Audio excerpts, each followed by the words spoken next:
Hello hello hello চলে এলাম আর একটা নতুন কাজ নিয়ে। সেইটা হচ্ছে এটা আমাকে অর্ডার করেছিল তিনি বলে দিয়েছিলেন যে একদম আমার বাচ্চা গরমকালে, এখন তো প্রচণ্ড গরম পড়েছে না, তো প্রচণ্ডই কষ্ট হচ্ছে বাচ্চাদের, তো ওই জন্য একদম হালকা ফুলকা একটা জামা করে দিতে।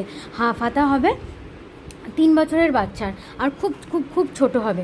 তো আমি সেই রকমভাবেই তৈরি করেছি। সঙ্গে সঙ্গে আমার টেলার দিদিকে ফোন হয়ে গেল। টেলার দিদি বললেন হ্যাঁ হয়ে যাবে, কোনো ব্যাপার নয়।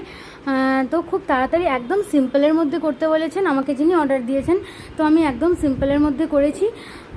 তো তার সাথে সাথেই চলছে আমার ডিউটি। তো একটুখানি দেখে নিন আপনাদের কেমন লাগলো। আর যদি পুজোর অর্ডার করতে চান তাহলে অবশ্যই মে মাস থেকেই শুরু করে দেবো আমি পুজোর অর্ডার। তো আপনারা যারা শাড়ি করাতে চান একটুখানি প্লিজ আমাকে তাড়াতাড়ি বলবেন। পুজোর মুখে বললে কিন্তু আমি করতে পারবো না। আমি বারবার এই কথাটা আপনাদেরকে জানিয়েছি, আবারও জানাচ্ছি। আগেরবারে আপনারা পুজোর মুখে একদম অর্ডার করছেন, ওরকম করলে কিন্তু আমি করে দিতে পারবো না, কারণ আমাকে ডিউটি সংসার সব কিছু সামলে তো করতে হয়। তো আপাতত এটা দেখুন, এইটুকুনি কাজটা হয়েছে। আপনাদেরকে আমি, কাজ এখনও চলছে, আপনাদেরকে আমি দেখিয়ে দিলাম। কেমন লাগলো প্লিজ প্লিজ প্লিজ কমেন্টে জানাবেন।